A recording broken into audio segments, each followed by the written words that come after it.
brincadeiras à parte, nesse clima bem, né, maneiro, abrindo o nosso programa aqui. Hoje vai ser um programa especial, porque, né, sempre com convidados é muito interessante, mas para o nosso basquete, né, para a nossa comunidade inteira, para o nosso país, para o mundo, na verdade, foi um final de semana duro, porque a gente perdeu um dos maiores atletas, um dos maiores nomes, uma das maiores pessoas, vamos dizer assim, que já botou o pé aqui nessa terra, que Oscar Schmidt, todos sabem aí, acabou falecendo neste final de semana. Eu falei com o filho dele ontem, falei com o Felipe. A gente, né, assim, é uma perda gigante, uma perda absurda. A gente tem a camisa dele aqui. Essa camisa ele me deu no dia que ele lançou o livro, né? Mandou para algumas pessoas. Essa camisa aí ela é raríssima até. Vamos, gente! Eu, assim, senti bastante. O Oscar é um cara que eu já gravei aqui no nosso canal. Tem um vídeo que é muito legal. Talvez não foi porque tá dentro do nosso canal, não, mas todo mundo que assistiu a entrevista dele aqui nesse canal, pô, falou que foi uma das melhores, que ele ficou mais solto, que ele soltou algumas pérolas, assim. Foi muito maneiro. Quem tiver a oportunidade de assistir, é um dos vídeos que tem aqui dentro do nosso canal, que foi muito, muito maneiro. É uma perda gigante. Assim, Oscar, um dos maiores de todos os tempos, né, cara? Nossa. O que eu acho que tem que ser exaltado muito do Oscar, a gente tá até entrando na questão do futebol, né? E o Neymar e tudo mais, e dedicação e tudo. O Oscar é um exemplo para absolutamente todo mundo do quanto é importante você se dedicar para chegar ao auge. Porque ele tinha talento, ele tinha tamanho, mas ele só virou o maior cestinha do basquete de todos os tempos, por muito tempo, até o LeBron passar ele, por causa dessa dedicação extrema e absurda e mentalidade. E ele mesmo dizia, né, eu sou fominha porque esse arremesso aqui que eu vou dar, marcado, eu treinei, eu arremessei 500 dessas bolas. E você que tá aqui do lado reclamando que eu sou fominha, você não tava no treino lá, você não tava lá arremessando mais bolas e tal. Então, eu tô preparado para essa situação. E os números dele são algo incrível. É triste que só nessas horas que uma lenda morre, ela receba tanto reconhecimento assim. E ver como o Oscar foi laureado e como ele teve em todas as partes. Ele abriu Instagram, TV, qualquer lugar, ele tava lá. E ele é importante, assim. Ele é pra estar junto com o Senna, junto com os grandes heróis do esporte brasileiro. E o que fica mesmo, eu acho que é esse exemplo de dedicação que é necessário para você alcançar o auge e tirar tudo que você pode tirar. É preciso. Então, eu acho que isso ele deixa. Ele não gostava de ser chamado de mão santa. Na camisa tá escrito mão treinada. E esse, eu acho que é o grande legado que o Oscar deixa aí pro basquete e, no fim das contas, pra vida. É isso. Meus primos jogaram com ele, né? Meu primo mais velho pegou seleção com ele algumas vezes e jogou o jogo que o Oscar se aposenta, né, da seleção brasileira, em Atlanta, 96. Meu primo mais velho estava lá, o Olívia. Estava assistindo esse jogo, os jogadores querendo fazer homenagem para ele no meio da quadra, ele tentando fugir. Não quero essa homenagem. Todo mundo, né, fazendo assim e tal. O Olivinha depois jogou com ele durante alguns anos, desde juvenil ali.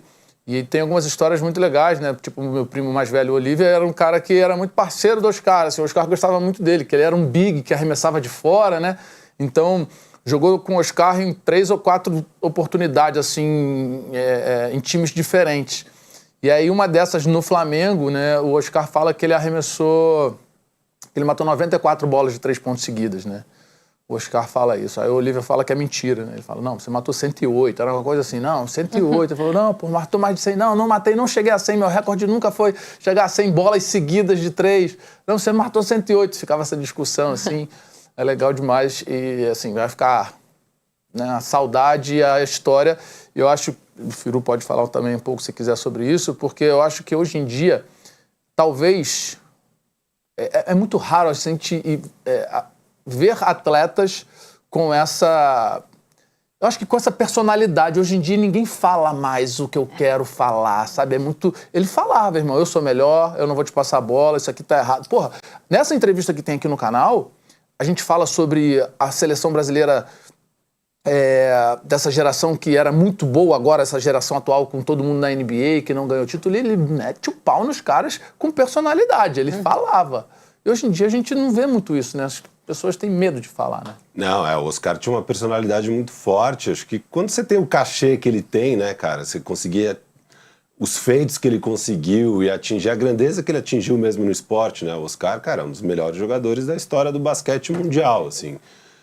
Óbvio, ele acabou não disputando lá na NBA, que acho que não teria sido bom para a carreira dele, dado o contexto que era a NBA, mas se fosse o contexto atual da NBA, que é aberta para os estrangeiros, e naquela época ele teria tido uma carreira brilhante, acho que até colocaria ele mais ainda em evidência no mundo. Mas eu acho muito legal que mesmo não tendo tido essa experiência, o mundo do basquete reconhece, não é só no Brasil, sabe? Ele é reconhecido no mundo inteiro, né? O segundo maior cestinha da história do basquete mundial, só atrás do LeBron James.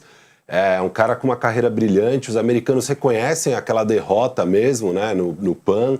Então ele atingiu coisas brilhantes, né, e acho que isso dá esse cachê pro cara, e ele tem a personalidade também, né, então ele sempre falou o que pensa, não tinha muito medo de se posicionar, e hoje em dia é difícil as duas coisas, é difícil alguém atingir o nível do Oscar, obviamente, para ter essa moral, mas também é difícil um atleta ter toda essa personalidade, essa confiança de falar o que pensa. Eu acho legal isso do Oscar.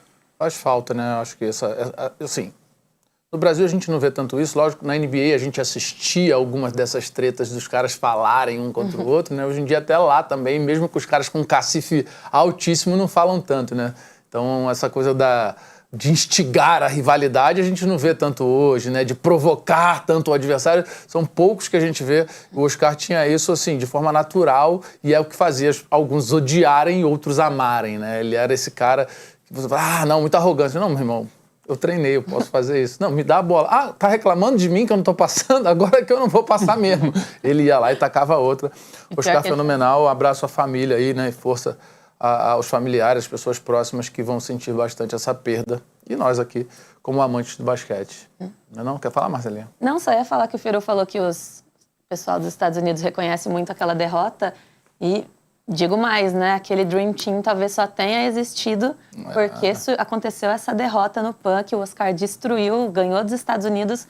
E os Estados Unidos nunca gostou de ficar para trás, né? Então, quando viram que só com o time universitário, que já era muito forte, com a galera ali, eles não iam aguentar, eles liberaram a galera que jogava na NBA para jogar na seleção e montaram o maior time da história, tudo porque o Oscar destruiu naquele jogo. E se isso fosse liberado antes, talvez ele tivesse jogado na NBA, exatamente, né? Não, talvez não, eu tenho certeza. Talvez não, porque ele foi no sexto round. Mas um dos maiores exercícios que eu sempre faço e se o Oscar tivesse 18 anos hoje? Nossa. É um maluco de 2,5 que se mexe bem, arremessa pra caramba. Os times iam estar se estapeando pra pegar ele, porque ele ia ser absolutamente perfeito. Exato. E não ia ter essa questão. Ia ser o contrário. A NBA competia com o resto do mundo e com a seleção, e você não podia jogar. Não, ia ser o contrário. Todo mundo ia incentivar muito pra ele estar lá. Totalmente. Ele ia estar sendo desenvolvido desde pequeno e tal. Pra mim, ele seria um mega Klay Thompson, talvez. Nossa, um negócio assim, um Klay Thompson de 2,5. Pô, esse cara ia ser absurdo. Ia ser absurdo. Ele falou pra gente, né, que ele seria MVP todo ano. Ele estaria na corrida de MVP todos os anos, assim, seria top 10 all time. E aí, muita gente, até nos comentários, né, falando, duvido, e se, mas, enfim. Histórias que ficaremos guardadas para sempre.